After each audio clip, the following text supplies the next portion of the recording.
তাপমাত্রা যে মানে ছাতা সঙ্গে নিয়ে বের হবেন, কারণ এই রোদ্রে হয়তো বা নানান ধরনের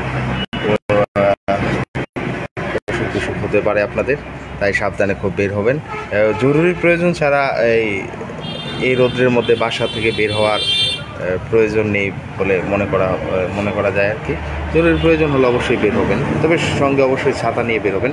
তো জানেন আজকে ত্রিশাল পি ফাউন্ডেশনের আজকে যে বৃহস্পতিবার, সেটা হচ্ছে ত্রিশাল পি ফাউন্ডেশনের কার্যালয়ে যে আজকে গরিব অসহায় মানুষদের একবেলার খাবার আয়োজন করবে, সেটার কার্যক্রম কিন্তু এই প্রচণ্ড গরমেও কিন্তু থেমে নেই। দেখতে পাচ্ছেন আমাদের বাবুর্চি উনি কিন্তু এই প্রচণ্ড রোদের মধ্যেও কিন্তু অপেক্ষা করে কিন্তু রান্নার কার্যক্রম কিন্তু চালিয়ে যাচ্ছে, দেখতে পাচ্ছেন। আমরা একটু কথা বলবো। আসসালামু আলাইকুম, কেমন আছেন?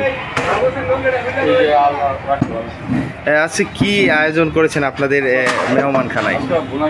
বোনা খিচুড়ি। কি দিয়ে বোনা খিচুড়ির আয়োজন করেছেন? আচ্ছা আচ্ছা আচ্ছা, আর কি কি পরিমাণ আয়োজন হয়েছে? কিন্তু 350। আজকে কিন্তু প্রচণ্ড যে গরম, যে অপেক্ষা করে মানে মানুষ কি পরিমাণ আসতে পারে আপনার মনে হচ্ছে? গরম রোদ বৃষ্টি কোনো? ও আচ্ছা আচ্ছা আচ্ছা, ঠিক আছে। দর্শক আপনারা দেখতে পারলেন, তো আপনারা একটু তো সাবধানে একটু কার্যক্রমটা চালাবেন, কারণ প্রচণ্ড রোদ তার জন্য।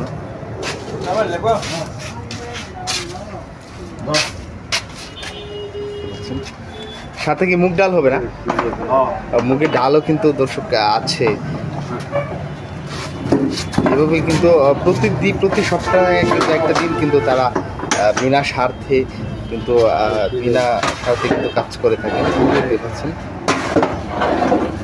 প্রচণ্ড রোদ।